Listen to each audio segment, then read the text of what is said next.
Hello everyone, welcome back to The Budget Sportsman. It's the middle of December, Christmas is right around the corner, and for us here in central Pennsylvania, deer season is basically over. Now, we do have a late archery season and flintlock season that comes in after Christmas, but I'm tagged out. I have no more tags, which is a good thing because the freezer is full of meat.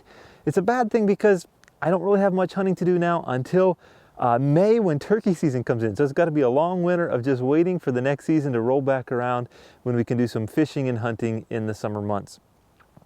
Before we close this chapter on the 2019 hunting season, I thought it would be kind of fun just to make a video and talk about some of the highlights of the season.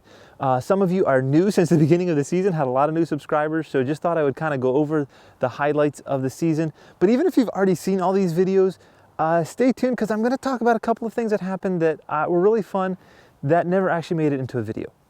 So let's kind of just walk through it step by step. The season started out amazing. The first day of archery season here, I went out for a hunt with my friend Nate from Average Jack Archery, and I'll put a link to some of these videos if I do have footage of them already, and I'll put links up in the corner for you to click on them. But I had a great hunt with Nate. It was our first time ever deer hunting together.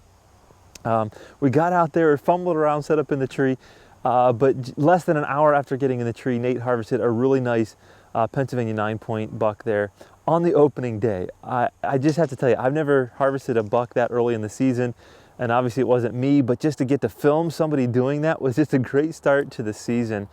Throughout the season, you know, there are a lot of things that really stood out as memorable, even when there wasn't necessarily a kill involved. And I think for me this year, it was really family moments. I got to spend a lot of time in the tree stand with my brother-in-law, Sean, this year. You know, Sean lives about 3 hours away from me. And the truth is, while we share some similar interests, we don't necessarily get to spend a lot of time together. And so we spent at least one evening in the tree stand, and then another day later on in the year, we spent pretty much the entire day in a tree stand together, or two hang-ons on the same tree. I got to film some deer together. Not sure if I still have footage of that. If I do, I'll go ahead and put it up. But just really, it was really a fun day, just being in the woods, getting to spend time with my brother-in-law. Another hunt was hunting with my wife. You know, this year my wife said, hey, I'd like to go hunting with you and maybe help you film one hunt. Tonight is an extremely special hunt. Last week, my wife asked me if there was a hunt that she could come with me to help run the camera. I don't think that since we've been married, she's ever come with me on a hunt, so this is going to be really exciting. We got set up a little later than we wanted, but this should be the prime time now, so we're just going to get focused and get ready. And she, man, I should bring her more often. She brings good snacks.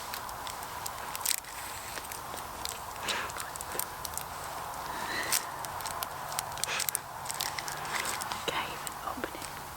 What's ready? What? Quiet. My wood skills. And we made a decision that we were going to go out and hunt together on public land. We sat on the ground. We didn't end up seeing anything, but you know, it was just a really special thing that my wife, though she doesn't hunt, wanted to come be with me and sit out in the woods and help film for me. Again, it was a beautiful evening and it just worked out really well. I hope we can do it again in the future. Really fun moments there with my wife. Another special memory with her was actually the fact that when I shot my last deer of the season, which I'll mention again also in a little bit, was that she came out and she actually helped me get the deer out of the woods. And I don't know that she did all that much, but except just be there with me. And it was just really fun that she was out there and brought our daughter with us. And we just had a really nice day. Again, it was a nice day in the woods. It was cold, but it was sunny. And we just enjoyed being together. And to me, that was one of the highlights of the season. Another big highlight that already was on video for me, but it was seeing an albino deer. The day before I shot my buck this year, I was in a stand. I made a video about it. I think it's called You Won't Believe What I Saw. But to me, seeing that albino deer for the first time ever was absolutely amazing. Take a look. I'll play the footage for you. I don't know if it was just the way the sun was hitting it, but I just saw a deer up there that looked super, super bright. And I have heard reports of there being an albino deer on the neighbor's property.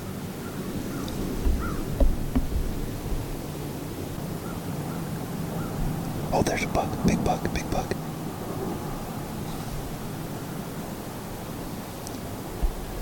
I'm definitely in the wrong area. That's the third time I've seen a buck up on that hill.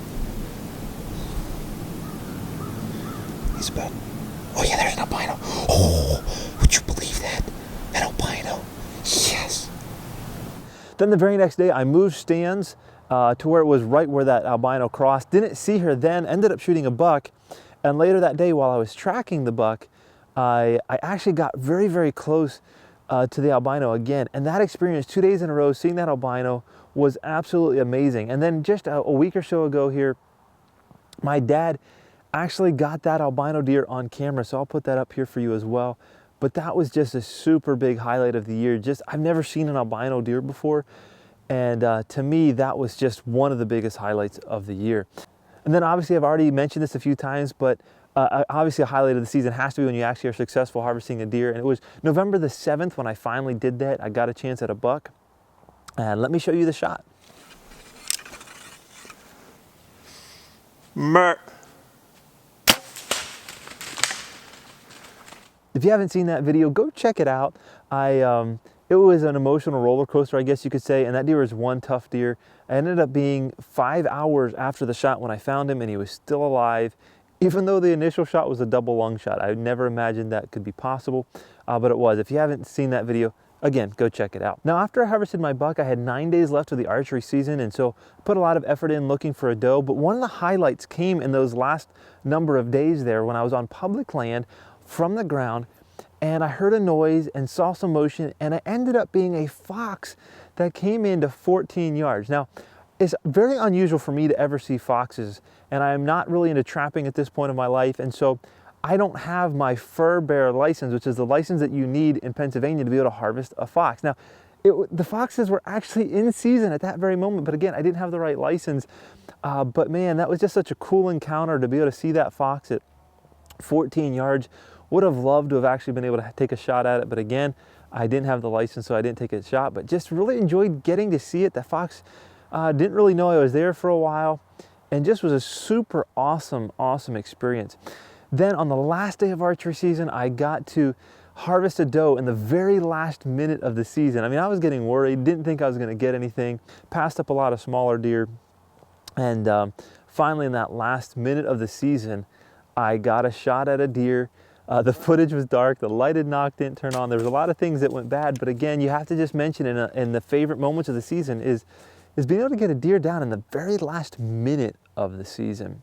At the end of archery season, I guess I was kind of trying to decide what's my next plan. I had some goals for the season, and one of them was to kill a deer with my revolver, and one of them was to kill a deer on public land.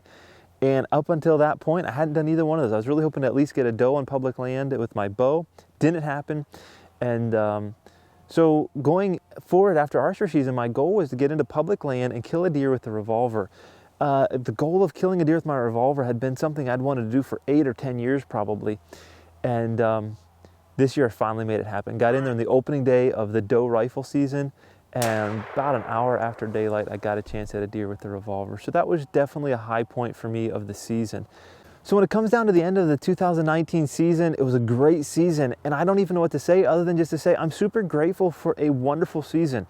For me, just the harvest aspect of it, to be able to take 3 deer in a year is a really good year for me. I realize that some people that's nothing, but for me that's a good year, and I've now done that the last 2 years, taken 3 deer each year the last 2 years, so that's amazing. But on top of those harvests, all on video, which is a great thing for me, I've really enjoyed that. But also to get to video Nate harvesting his buck, and just to get to spend time in the woods and see the albino and see the fox and spend time with my family. It's been an absolutely amazing season. And I just want to thank all of you who've had a part in that, in watching the videos, in commenting, in giving me a thumbs up or sending me a message on Facebook, whatever it is. I really appreciate all of you who are a part of the Budget Sportsman. I hope you'll stay tuned. I still am going to try to put out some content over the winter months, and really looking forward to the upcoming 2020 turkey season. So again, I hope you'll stay tuned. And until that time, I hope that you'll remember to get off YouTube and get outdoors into God's great creation.